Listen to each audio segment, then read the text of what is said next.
question about the sunshine law. Are we okay on that? Or Oh, it had to do with notifying Jen within for 48 this meeting. hours. 48 hours. Yeah. Public notice has to be 24 hours in Right. advance. So I just want, we want to make sure that all members to be. right, so I just wanted to clear that up because the public is 24 and there's times when both board members are not at a meeting, so even that. Well, understood, but they both have to have 48 hours. Yeah. To be. So here we are, and so we're having a curriculum meeting this morning and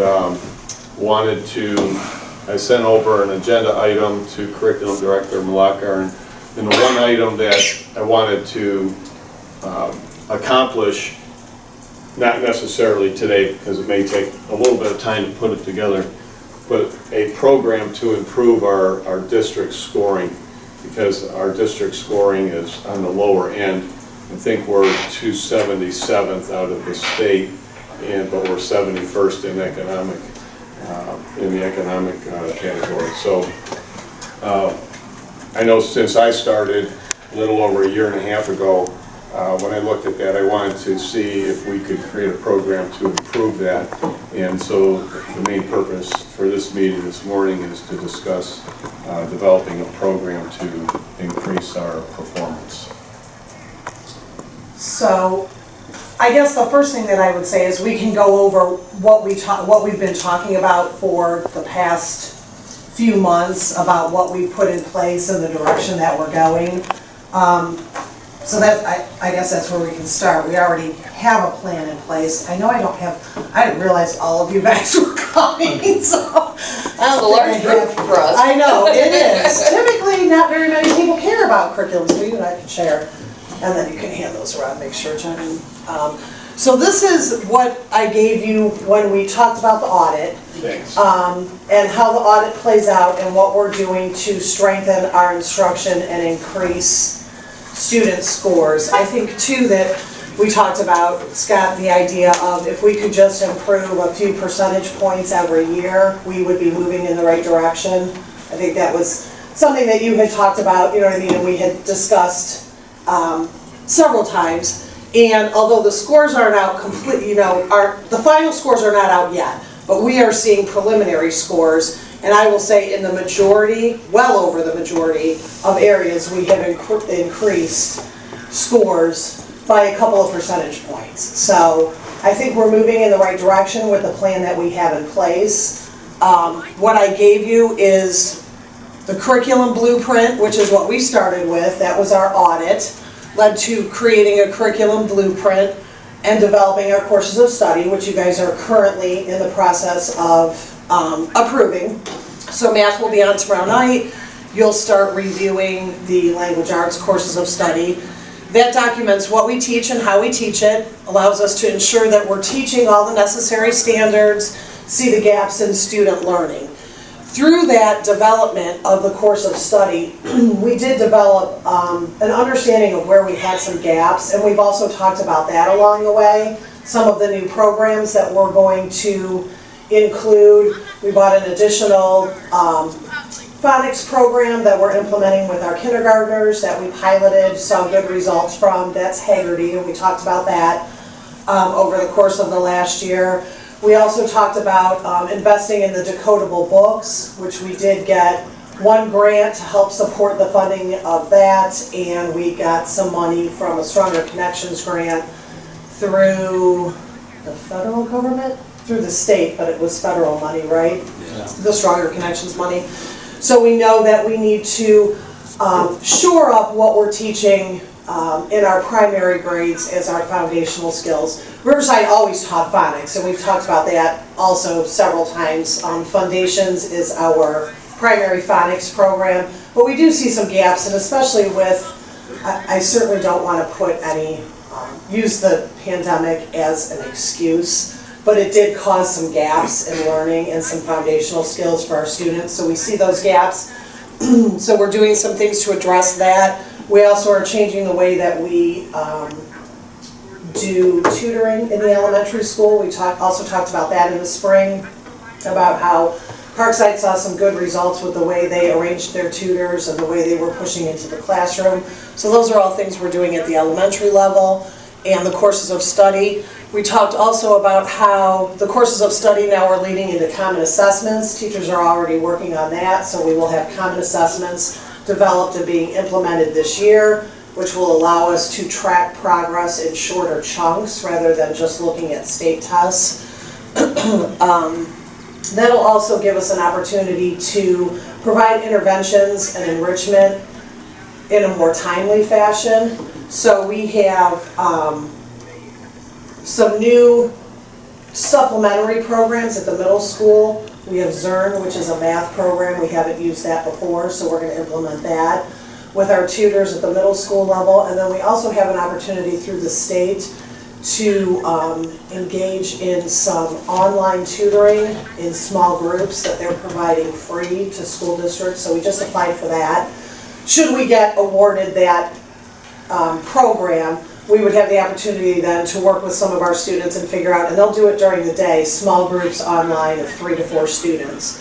So that's how we're going to use those common assessments. And then again, the common assessments lead into our instruction, which is the Riverside Way document, which is being finalized and presented to teachers. And that is a set of core beliefs that we think every student should be exposed to in every classroom. So it's things like students are actively engaged in learning. And then we've talked about and listed out what does that look like for students, what does it look like for teachers, what are kids doing, what are teachers doing, so that we can start to ensure that all kids are receiving good, solid instruction in every classroom in the district K-12. And then we can start to work on teachers and their method of delivery and move towards some personalized learning, which I know is a priority for Dr. Latino. Okay, so can you identify what has, of that, everything you just said, like the courses of study, that doesn't have much to do with the actual scoring. That has to do with the information being presented to the public. So we would probably move that aside. Everything else, what is new? What has been around for 20 years? What has been around for 5 years? What's new today? And what are we expecting out of each of these? Like you mentioned, we might be gaining a couple points in performance. And certainly when I came on, one of my goals was to increase, even if it's dusting the corners, do something that makes an improvement. And if we can make a 1 to 2% improvement in something somewhere, at least in 5 years, you're starting to gain. I think being 277th with our economic position being right around 71st, I believe it is. I think we have a really wide gap, and I think that 1 to 2% type goal wouldn't be satisfactory in changing that in a meaningful way, because it might take us 15 years to get to where we're performing to par, is what I would call it, as a district. So of these programs, what are you looking at that can actually, first of all, what's old and what's new in these programs? Let me cover that first. Because when we implement something new, are we expecting that that's the silver bullet, that'll solve the issue, that'll get us to where we need to be? Or are we looking at new opportunities just because it's a normal progression and an improvement? Can you expound on that? Scott, where's the 277 coming from? I think it's ODE, but I'm not sure. Is that performance index? Is that percentage rate? I think it's scoring. So you're looking at a percentage passing? Because there's a difference between... It's not passing. Because there's just general scoring. PI or PI rates, which at its future board meeting, when the report card is released, we will go over all of that in depth. Yeah. As to where they are. So that PI index, it counts for all the exams, whether it's the, and all the point levels, and it gives a weighted value to some of them as they go through. Right. Certainly understand details and different things, and I don't have all the details for Okay. you.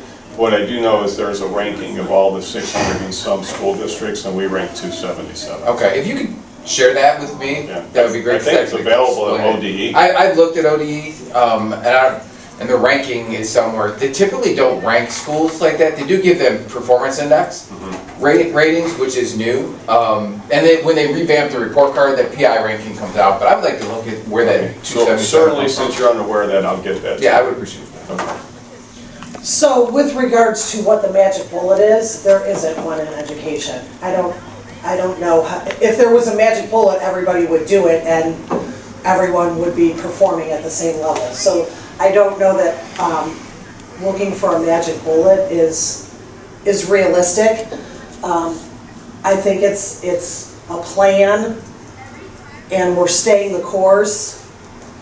As far as the courses of study, I don't think you can put those aside. Those aren't just for the public, they are for the teachers, so that we ensure all kids are getting the same instruction in all classrooms in a class. So if we have 13 Algebra 1 classes, the courses of study are allowing us to make sure that all those 13 classes are teaching the same curriculum, the same program, the same time, which moves then to the common assessments. We give the common assessments, we can see where our deficiencies are, and then start to shore those deficiencies up with some of these programs that we are implementing, tutoring-wise and things like that. Right, well, it sounds to me like we assess something, we look to make an adjustment. So I'm sure we've done that over the last 20 years. This isn't new. I don't know that we've done it effectively over the last 20 years. And I think starting with the curriculum audit and the courses of study, I think we are starting to solidify that program and that plan, or that direction. And are you saying that would be right now, since the courses of study have not been done for a while? There's the audit process of the courses of study to make sure that everyone's teaching the same thing and the standards to the same level of rigor. And I think that's what we see a lot in our assessments is to the level of rigor that we're teaching. We could be teaching a skill, but we're not teaching that skill to the appropriate level of depth of knowledge. Then at that point, our students aren't necessarily going to be effective on the assessment that they're given. So it's really what are we teaching, then it's how we're going to know that they've learned it. So what are students learning, and what are we going to do if they don't? So my question is, what were we doing 20 years ago, 10 years ago, 5 years ago, and is this new since the courses of study had not been done for a number of years here in the Riverside district?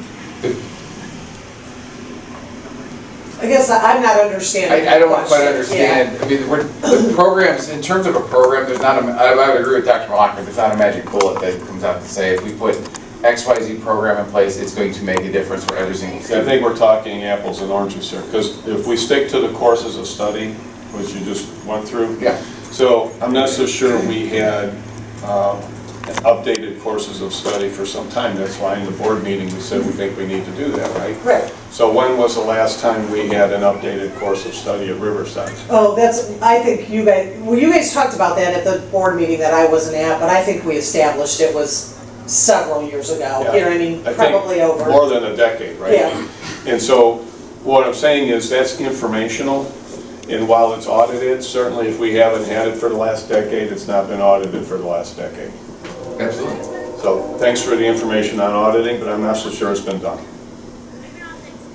Which is now we're doing. Right. Okay, so the courses of study are certainly informational, and that's important for the people. The main reason that I had brought it up before was if a family was wanting to enter the Riverside district from outside of the district, and a parent wanted to go online or go somewhere to find out what is being taught in the district, where would they go? How would they find it?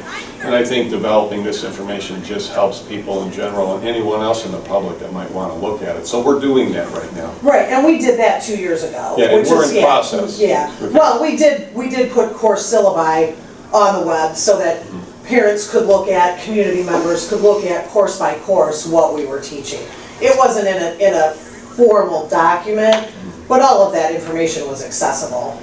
So that was there, it just wasn't in a formal document. Right, and that's what we had discussed, and we're moving towards closing that loop, so to speak, just making it a little bit more comprehensive for people, so it's friendlier, if you will, a little easier to find, and helpful to parents. That's more informational. That's the information that's being taught in the classes. Of course, the students and their scoring, what they're learning and how they're performing is a different category. And so we've discussed the different programs that are new, that are being implemented. I think you discussed some things that have been around for a while. So what I'm trying to, the question I'm asking is, what are the older things? How many newer things do we have? and understanding that there's not a silver bullet. There's no one thing. It's a comprehensive ball of wax, so to speak. Everything has to work together. What are the older things? What are the newer things? What are the older things that have been working well? And if we've gained a couple points, does anyone, do you know, or does anyone know the reason why we've gained a couple points in our scoring? I would say it's because we have a comprehensive program that we're following. So we're starting to look at what we're teaching, we're assessing what we're teaching, and we're making adjustments based on that teaching. I mean, that's what this whole plan was formulated around. And then as we come to where we see those gaps, that we don't have a program or a way to attack, so to speak, we find something, we seek that out, which is why we're adding the phonics program at kindergarten, the additional phonics program at kindergarten, why we're adding decodable books to our primary classrooms to help that foundational reading pieces, why we're looking at implementing Zern because we see a gap in our math scores in the middle school. So as we see gaps in what we're doing here, that's when we start to look for supplements to what we're teaching to try to shore up some of those skills. Right, and thank you for mentioning the math, because that's the one thing that had jumped out at me when I was looking at the scoring was, I think it was 5th through 8th grade, we had a big drop in the math scores. And so looking to see, you know, why that was occurring, and I was looking at monitoring classrooms. Of course, I didn't do that myself. I was looking if we had a program that we could handle that within the district, and I think that what you had said was there just wasn't time to go and monitor teachers in classes, so we're going to look at programs and assessments and see what happens in a year on the scoring and see if we can make an adjustment. Would that be accurate? That I said we don't have time to monitor teachers? Yeah. You said you wouldn't have time to go in because you wouldn't be able to do Me everything else. personally, Yeah. me personally, I would not. Right. But we are. Teachers We are monitored all the time. principals and through the evaluation process. So we are monitoring. So part of 5th through that 8th. evaluation process is the use of, Okay, the teacher. I'm not use of- talking about evaluation. Well, that's That's a part of different. making sure the program's implemented, so it's through the use of that Yeah. high quality student data. Yeah. So actually the teacher will come and use their data, and one of them, especially in 5th through 8th, is their value added data, which is directly derived from the math scores. They have to use that as part of their OTES evaluation cycle to say, this is what I'm doing, this is the areas. I think we need to develop them this year in some of how to read that data and how to use that data effectively to improve instruction, and that's something that I'm going to work on with the team to make sure that our principals are looking for and they're asking the right questions in the pre-conference and post-conference meetings to drive that evaluation process there, to make sure we're using that data to drive instruction, because that's what we know. If we have data that's out there, we're going to use it to make sure that we're driving instruction and improve student learning. That's the goal. How many times a year are the teachers evaluated? So they are it's one complete comprehensive evaluation, but there are at least two formal observations, and then for each formal observation there's multiple walkthroughs, and a part of those observations includes a targeted area of focus. So that's in which the two work together to say, I'd like to work on this specific part of the evaluation process. So it's not necessarily, and it's the state model, but it's not necessarily, it's a specific targeted area within the 5 domains, so they can really target on, maybe it's using data to drive my instruction, kind of individualizing, personalizing instruction for all, because I struggle with that. And as a teacher to kind of identify that area, and as a person in general, to identify your faults and to say, hey, I need to work on that. Sometimes that's challenging, so it's kind of having those conversations and coaching. It's that coaching model. I mean, we've talked a lot about kind of how you coach, and you coach individuals in different ways. And it does work with that coaching model with our teachers. So that's really working that effectively. So you're talking about the teacher evaluations, and you're saying that that's part of the improvement program that's ongoing here? That's part of the improvement process of any organization. All evaluations. So if we have an ongoing improvement program, why are we 277th when we're 71st in economics? I think that data is a year old. First of all, I mean, the new data is not out yet. Well, certainly, Yeah. we have the most up-to-date data that's published. So you do, but the preliminary results are showing that we are showing improvements. I can't give you the specific numbers because I only have our data, and I'm only looking at ours. I don't necessarily see it, but I know we're making improvements. I know in the 20 tested areas, we've improved in 13. For next year, we've got one that actually stayed the same. So that's something to be proud of. I think there are some areas where we're seeing some concerns. We're getting back to, it's not ideal, but we're getting back to pre-pandemic levels across the board, especially in our EOC scores, which are our high school comprehensive assessments. So we know that we're getting back to that. We also know, and if you do the research, NWA MAP, which is one of the assessments that we use, they did a study about the effects of the pandemic on learning, and they're showing that in the younger grades, it's actually spanning longer than the time that ESSER dollars are there. So we know that in some cases, it's going to impact our kids more, but we're getting back to that, and that's high quality instruction that gets there. So I'm not using the pandemic as an excuse by any means, but to improve in 13 areas, I think that's a pretty good step in the right direction, and we're trending upwards. And it's like anything else, we're not going to get to the top right away, and it's an incremental climb, and it's a marathon, not a sprint. So we're going to continue to do the right things, we're going to continue to train, we're going to continue to make sure we're doing the right things, we're going to get there. And we're going to continue to grow, and I think the practice we have in place in this framework for what are kids learning in all classes, what do we expect them to learn, then how do we know if they learned it, so the assessment strategy, and then the last part is, what do we do if they didn't? We can't just say, we got to move on. We got to kind of go back and make sure we teach those fundamentally to the level that they're taught.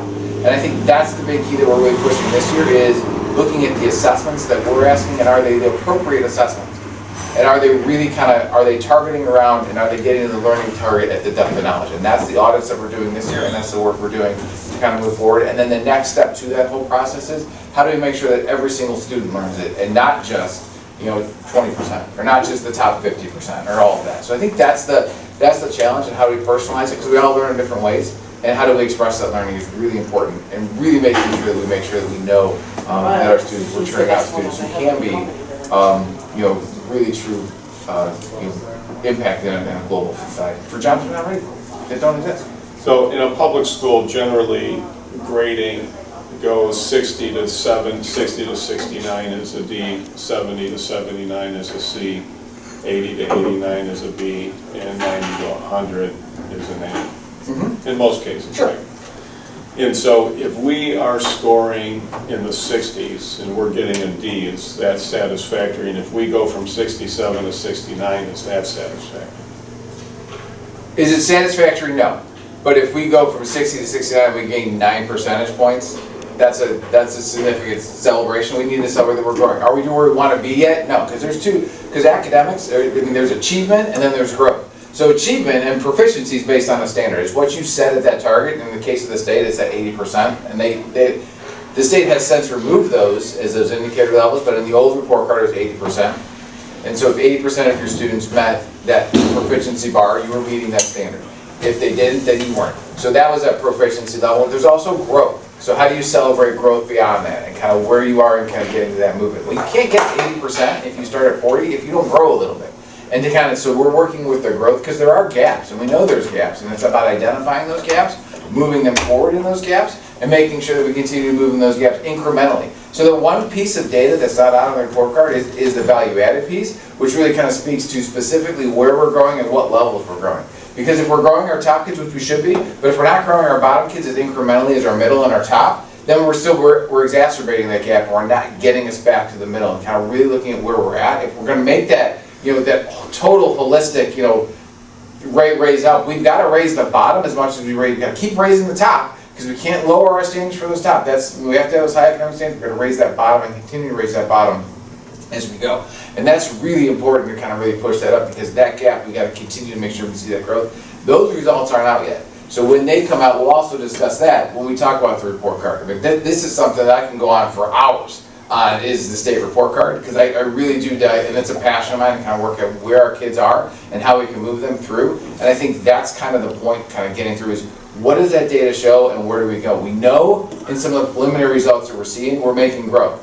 And we're making growth, and we're seeing growth in certain spots. When you look at some of it, you can see, hey, the results look like we're getting the right spot. But until I see those numbers from SAS and EBOS and kind of the value add, to see kind of really where we're digging in at, and do we have some hot spots that we need to really work on improving and personalizing our learning for those kids to making sure we meet them, then we're not getting there. And I think that's the one I'm waiting on, and that comes out usually in the middle of September, which is great timing for a school. So obviously you're talking about the idea of education. And the idea. I don't think I am. I'm talking about achievement and student achievement and student growth and kind of where we are. Okay, and so over the last 5 years, what has been our pattern? So over the last 5 years, so you have pre-pandemic, which is 18, 19. I can actually, I've got our preliminary results and I can show you. So you've got 18, 19. And 18, 19 is our pre-pandemic level. And then pandemic hits, so you don't have tests in 19, 20. You actually have your tests from 2020. Those are all the same. I didn't make enough copies. I'm sorry, I didn't think there were that many people here today. I will. So then you've got the year after the pandemic. Now, one of the caveats in those scores is for our high school seniors and our EOC scores. Those scores didn't count for anything. Grades counted as the mark for their graduation requirements, and the scores didn't count. So whether they took them seriously or not, well, I can't say. I wasn't taking the test, and I wasn't even at part of the district at the time. But I know typically for my own children and for the students in the other districts, did we take them seriously? Yeah. They said they took the test, but they knew if they had a C or above, they got the credits that they needed, and that counted, and that's what we still gave them the test. That was the same too for 21-22 school year. So the actual, did they really come into it? Now that's not serious. When you look at 22-23. So wait a minute, am I hearing you say that the students didn't take it seriously? I am saying that did they take it seriously? I don't know about this specific district. I can't speak specifically to that, but I can say that when the tests were given for 2 years, what we said is the score you got on your report card. Please, when you say we, what do you mean by we? The state. As state. The state. State. Yeah. The state. Okay. So after the pandemic, and I believe it was the 2021 school year. and Correct me if I'm wrong. Yeah, For the 2021 school year, when students sat down to take their assessments at the end of the school year, for high school students, and these are the ones where these are the highest of stakes, because these are the ones that say, if you get a certain score on this is for your graduation. So we talk about high stakes testing. Our high school students and our third grade students actually have these high stakes tests. When they sat down to take those tests, they knew that the score result at the end of their test was really at that point moot, because the grade they had in their class could be used as a substitute for that test. As the state came out and said that well ahead of time. They said you can use a grade replacement. So I took geometry. If I got a C in geometry, I got the equivalent of a proficiency score. But then we still gave them that geometry test, and those scores are reflected in this 2021 percentage. Does that make sense? Sure. And so what you're saying is, since there's moving thoughts and processes with people taking the test, you can't compare 1 year to the next because of different variables. That's what I'm hearing you say. I'm saying you can't. I'm saying 2021 may not be an accurate reflection of learning and knowledge. Right. And so would that be, that's for 2021 in any particular district. Certainly in any particular district, when you compare it to the rest of the districts in the state, it would still be relative, no? I you can say that, sure. I would disagree, because we talked about that too. Tom had asked at the beginning of, I don't know if it was at the beginning of last year, remember we had the big discussion at the table about whether or not we were 2 years behind. I remember that. And I brought some data and we talked about it at the table because there was some concern that we were significantly behind. And what we noted here at Riverside is that we were not. You know, what was kind of being reported in the news and maybe was a trend across the country was not necessarily true here. I would attribute that to the fact that we brought our kids back. Right, so You know what I mean, in the fall. relative to everyone else in the state, we were doing a little bit better. That, yes, we were not as far behind. And you were thinking the reason was we didn't keep the kids out of the classroom. Absolutely. We had them actually in the classroom. Yeah, we didn't go back and forth that year, so that was a huge testament to what we did as a district and the decisions that the board made to keep our kids here. It was a rough year, we all know that regardless, but we kept them here and we kept teaching, which I think leads into the fact that right now, we're back to, or pretty darn close to that pre-pandemic point. You know, which I think is huge for us. I think, because I think there are plenty of districts across the state that, or across the country for that matter, that would not be able to say that. So I think when you speak relative to the districts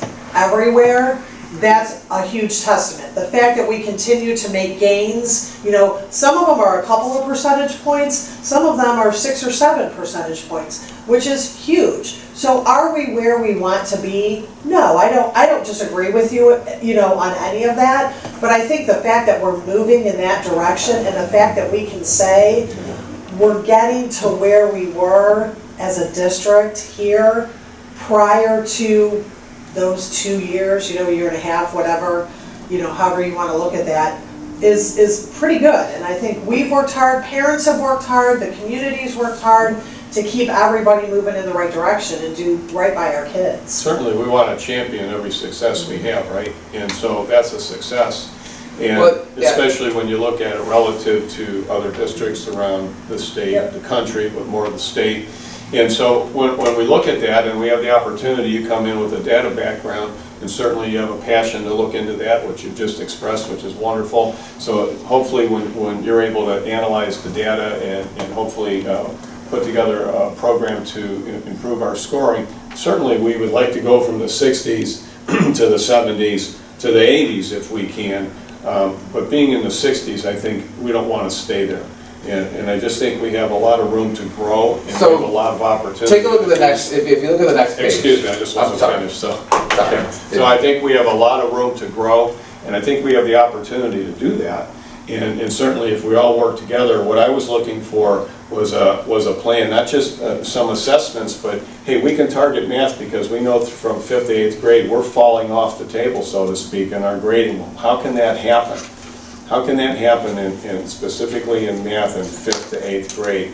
That's a total subset of the whole educational system in the Riverside Local School District. And math is so vitally important to everyone's success in life. And so, not everyone, okay, but a lot of people. And so the math and the English language arts, we need to be able to have kids performing well. And when math falls off from 5th to 8th grade, studies will show most of the time kids never catch up. So I was looking for just a little bit more comprehensive plan to where we can improve what the kids are learning, and usually the result that shows what they're learning is the testing. What else do we have to show that they're learning? It's the testing. So when you look at, I'll speak to where you're, to some of that, when you look at the next couple pages, I'll show you the trends, to where we're at. This is 5-year trend. So this one's, the first one's the end of course exam. These are the tests our high school students take. They're the ones, and you look at where we are now, or in the preliminaries to where we are in 22-23. We're at 70.5% passage rate, so we are above, not where we want to be by any means. We want to be up higher. I would agree with you that our students can do better and our teachers will work to do better, but we are getting to that point.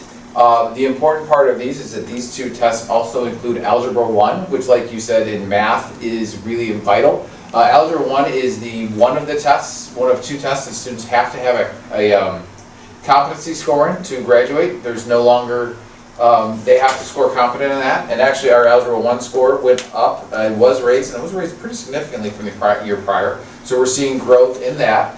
The other one is ELA 2, and we also saw growth in ELA 2. So both of our EOC scores that we are expecting gains in, we saw that from the FY22 to the FY23 year. The next slide over there is ELA. ELA, we got up to about 72.5% passage rate. Again, it's a slow incremental drive. 1920 is on there, and that's that anomaly and that dip. That's because that's only third graders who took the third grade English language arts test in the fall. So then we close down. So they're not supposed to be proficient in reading in third grade in the fall. They're actually supposed to be proficient in the spring, but we gave them that test and that data point's on there, so that's why it's so low. That's a pretty typical mark as to where it is, and then we continue to improve. So that's the anomaly, but we went from 76 to 72, so we still have room to grow, and we know that, but we are closing that gap, and we're closing that gap relatively fast. The last one, you speak to math. Math is still something we need to get back to. It's 67.6. I think the arguments are too, math is very tough to teach remote, and we lost a year, or a half a year at least, of math instruction.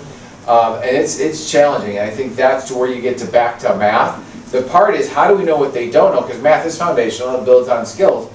Using those common assessments and using those assessments to figure out where our kids are and what skills they lack in, and then to support them and build those skills up as we're teaching new skills.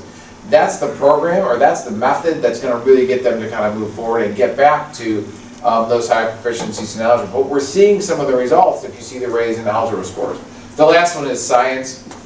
To be fair, science is just speaking of 5th and an 8th grade test. So they're not necessarily, it's different years, different times, it's not really a cohort model, it's just different classes who are taking it. But again, you're seeing growth and getting back to kind of averages, if you're using law of averages and trends.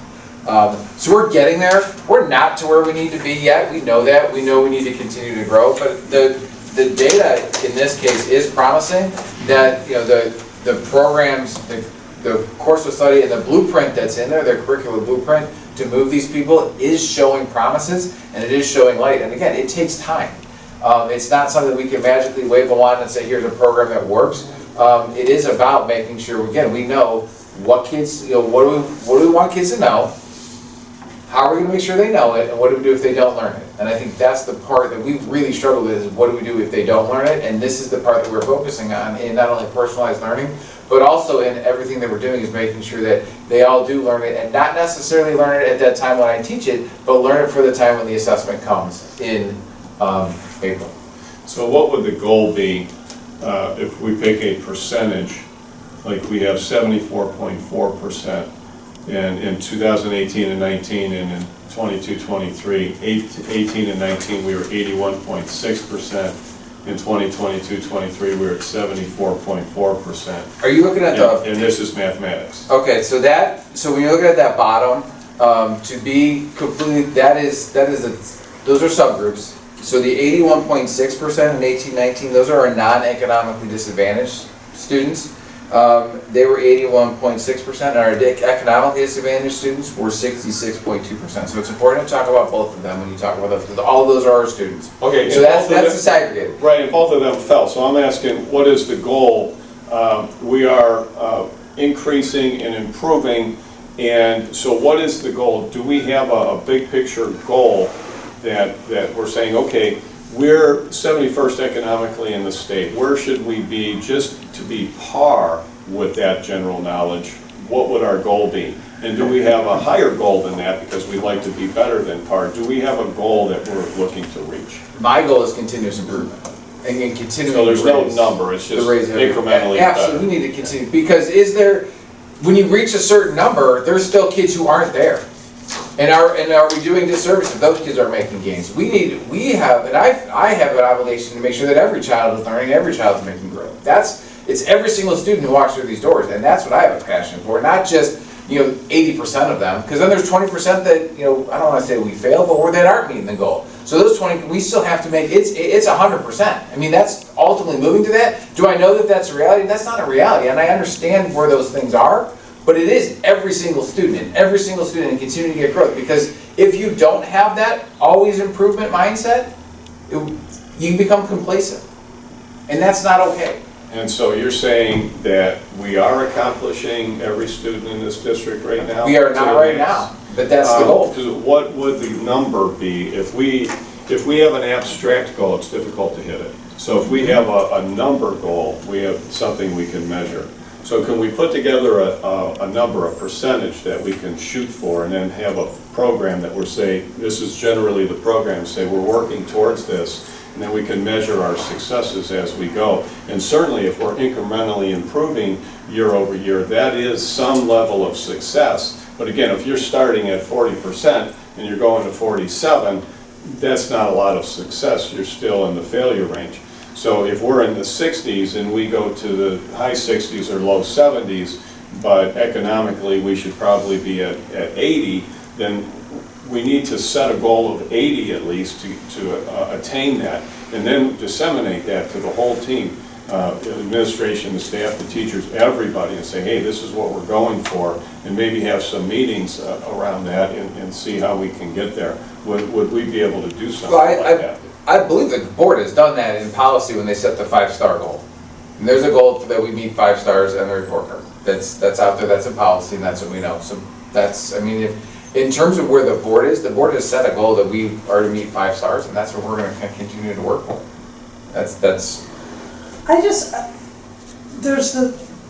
You keep mentioning this economic piece, and I guess when we talk about where we are economically, I'm not sure I understand the connection between those two things. So if 71st, did you say?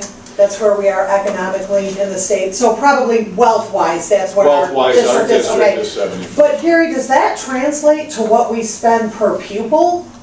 So where our wealth rate is and what we spend per pupil, are those two things? are not. Because those are not correlated. So I feel like if we're gonna talk about where we are economically, we also need to look at the value that we give to our community and to our district and how responsible we are with the dollars and the programs that we choose. Because you both know, over the course of the year, I've talked about how I don't jump in and buy a program because somebody said it was good. All of these things that we're adding, we have started on a small scale. I brought you the data. I said, look, these work. We have seen them work. It's an investment, but I see that we can get positive results from that. And then we purchase a program. So for the value that we give based on, and the methods by which we choose our programs to implement, I have to say, I feel like we do a really good job as a district, and I think that you guys could agree with that because you see the data. You know what I mean? I bring it to you every time I want to, or I recommend that we purchase something else. So when we talk about wealth of our area and we talk about our ranking, I think we also need to have a conversation about how we really are mindful of the programs that we buy. We know there's no silver bullet, so we test them with our students to make sure they work with our population before we do a large-scale purchase. Right. So I just want to make sure that that is part of this conversation, because we keep throwing out how wealthy we are and we're not performing where we should, but we also need to be mindful of how we spend our dollars and how much we spend per pupil. Yeah, I think in the spending of the dollars, I think that we do a good job of that here. And I think we're very conscientious about that, trying to get the most value for the dollar. I think that's good. I think the economic ranking, there are different elements that go into the picture. And part of that is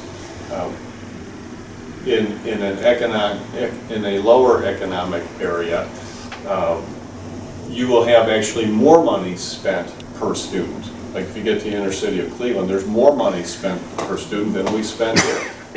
But their performance is way, way lower than what we have here. So it's not the dollars that are spent per student. I think that's proven over and over and over again. You spend a lot more dollars, you get a lot lower performance. So there are other things that go into that. Being in an economic area that's 71st generally means the income is there per household on average, and that generally means, not always, but generally means that a student might have a little bit better family life at home, and they're a little bit more prepared to learn when they come to the school. So if the student is a little bit better prepared to learn when they come to the school, then there's a better opportunity for that person to score better. We're already a little bit ahead of the game, and that's why the 71st, I think, is relevant and important. And then what's our job? To take those relatively ready-to-learn students, not everyone is, but take those students and then get them to perform at the level that would be commensurate with the 71st ranking. And I just think we're a little bit below that. We can actually check that because we have a kindergarten readiness assessment that we give when kids start. So we would be able to look at how many kids are ready to start kindergarten and have that skill set. So that would actually be an interesting, Right, we could do that at the end of September. Because we just talked about that in the last meeting, right? Yeah, looking at, and we'll know how many kids are coming to us, ready to start kindergarten. Then we could look at, is it commensurate with what we think, or what we know to be our economic status? Because we're making some assumptions here that because we're a higher economic, or 71, I don't know if you think that's high or not, because that is the wealth of our district, our kids are coming to us in a particular way. And we can actually get the data and prove that. I would say too, I think there's two we'll know parts to that. wealth, and I think Ms. Blacko can weigh in on this a little bit more, but I think there's the overall wealth of the area, which absolutely, but then there's the wealth of our students who come here, and I think that might be measured better by percentage of free reduced lunch, and I don't know where we rank on that, but I think that's a big deal too, because we know that all of the students who live in this area don't necessarily attend Riverside schools. Some of their some of the parents choose to send them to other schools. So I think that's a part of it too, so we're looking at where we rank in that. And I'm saying still, there's room for improvement, and we Yeah. know that. And now there's not a single person here who isn't saying that we can't improve, but I think the other thing is that we are improving. And the other thing with schools and with people specifically, and working with people, it is a marathon. It takes a lot of time to train for that, and we continue to grow them along the way. So that's part of the thing that we're doing, is working to grow them and put in high fidelity programs that we know are working, although slowly, and they're not, patience is not my virtue either. I will agree with that. That's something, but I've learned that it is kind of continuing to do the right thing, continue to have that grind along the way to make sure that we're getting growth, and then we're checking, and then we're continuing to come back with it, and we're continuing back. And these are, unfortunately with these assessments, they're annual, and that really is a long time, and by the time we take them in April, and by the time the results are released in September, that for me, that's a huge gap. And I think the other parts that we're using along the way are our internal measures, and if we're seeing growth in those measures, then we're making those checkpoints along the way, and those kind of heat checks along the way to make sure we're getting in the right place. And those are some of the processes that I know we're putting in place this year with those common assessments to move us in the right direction. So the program is good and it's solid, and the plan, it's a quality plan to move forward. Now it is about what you said, it's about implementing. It's about making sure that we are implementing and we're monitoring it, and we're continuing to make adjustments along the way, because it's not going to be perfect, and who knows what bumps are going to come this year. But we're going to have bumps in the road. We need to continue to stick with that blueprint and continue to move forward. And I think this data shows, in terms of a proficiency, we're meeting that. And I think I'm excited to see what the other data shows, because it's for all students. So can we put numbers for goals? Like these, we have numbers on here. Can we put numbers on there, numbers that we would like to reach? And certainly you're not going to put an out-of-reach number. It would have to be a progression. But is there a way to measure ourselves according to the testing data? I think a more accurate way would be to do it by grade in smaller groups, and to kind of look at set some targets for those. And I think also, in terms of looking at where we're at, I would say again, my goal is 5 stars, because that's what you guys have said that the goal is. So that's our goal. Will we make it next year? I can't guarantee that. But we're going to move towards it. So I think 5 stars, and I think in terms of that, for me, a more valid score is that PI score, because it counts for every single student, and not just the ones who scored either check the box yes or no. Well, every single student is tested, right? So these numbers They're not. reflect. There are some parents who opt out of tests. Okay. Well, the majority of okay. them. We have like 2% more. So But- yeah, we have 98% of the students are tested, right? So the numbers are important. They're Sure. valuable, because every student is tested. And every student is a part of that result.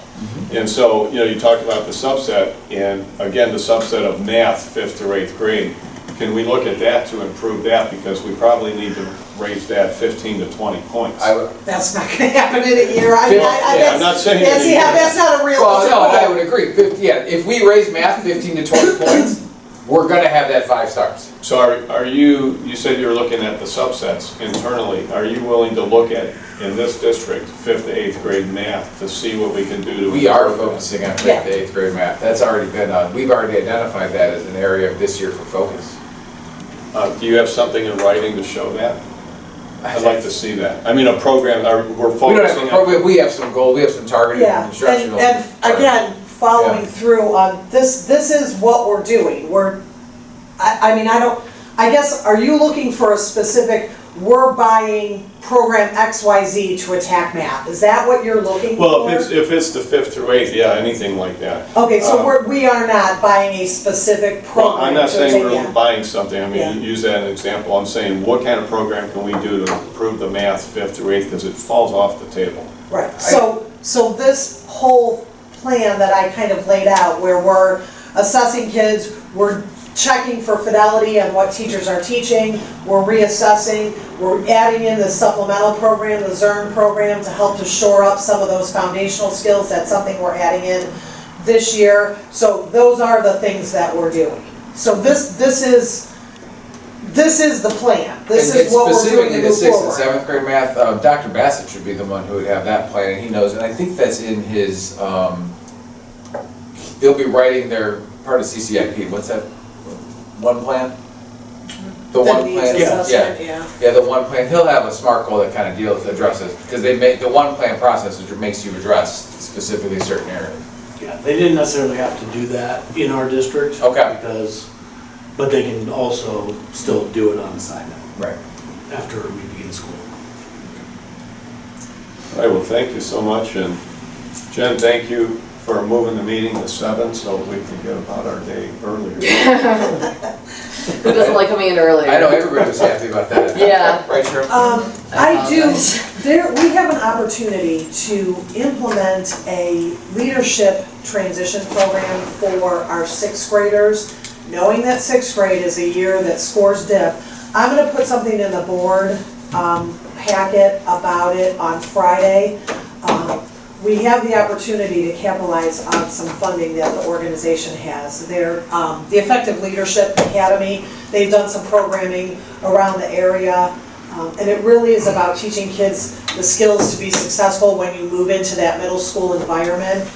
So I'm gonna send that to you guys, to everybody on Friday, and then not tomorrow, but next week, on the 24th, we can talk about it at the table if we want. That's great. Yeah, so again, trying to target that middle school age, we recognize it, we understand it. It's just finding all the pieces that will come together that will move these kids. But, we're moving 3 or 4% in most of the grades. I think you're gonna see when that finally comes out, 3 to 4% in that incremental way is moving us in the right direction, Yeah, so. and doing the hard work and getting there is not always fun, and not everyone's always excited about doing it, but when the results start showing up, everyone gets Yeah. excited.